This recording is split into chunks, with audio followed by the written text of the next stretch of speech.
Seorang kawan menanyakan sio saya untuk melihat prediksi kehidupan di tahun depan. Saya tersenyum sambil berkata, "Sio singa, bro." "Ah, mana ada, macan kali." "Enggak, singa, dari Yehuda," balas saya sambil tersenyum kecil. Menjelang tahun yang baru, banyak orang seringkali ingin mengetahui akan seperti apa nasib mereka di tahun mendatang.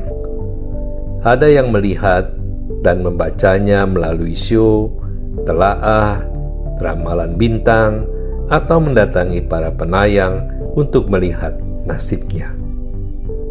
Padahal firman Tuhan jelas berkata dalam Imamat 19 ayat 26, "Janganlah kamu melakukan telaah atau ramalan." Mengapa Tuhan tidak suka manusia bergantung pada ramalan? Karena pada dasarnya, orang itu sedang dipenuhi kekhawatiran akan nasib dan hidupnya. Tuhan ingin manusia bergantung penuh kepadanya.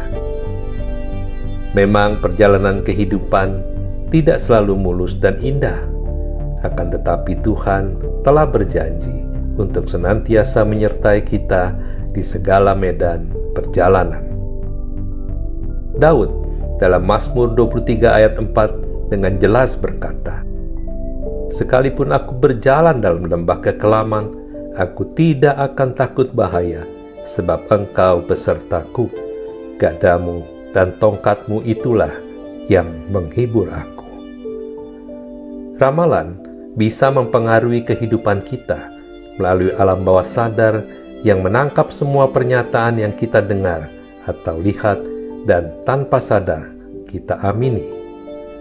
Mazmur 37 ayat 5 dan 13 berkata, "Serahkanlah hidupmu kepada Tuhan dan percayalah kepadanya, dan Ia akan bertindak." Sesungguhnya, setiap orang percaya akan melihat kebaikan Tuhan di negeri orang-orang yang hidup. Dikatakan, kita akan melihat dan menikmati semua kebaikan Tuhan di negeri orang-orang hidup, bukan orang-orang mati. Oleh sebab itu, jangan khawatir dan takut akan tahun mendatang, sebab Amsal 23 ayat 18 berkata, "Masa depan sungguh ada dan harapan kita tidak akan hilang."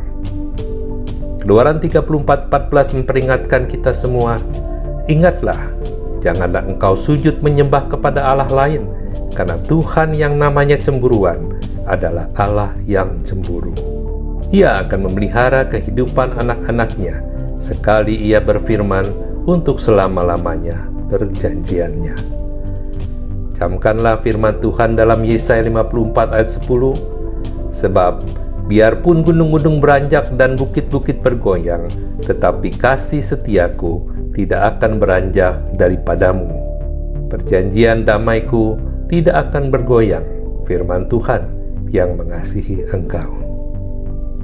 Saudara, kiranya firman Tuhan di atas menguatkan langkah kita untuk memasuki tahun yang baru bersama Tuhan. Amin.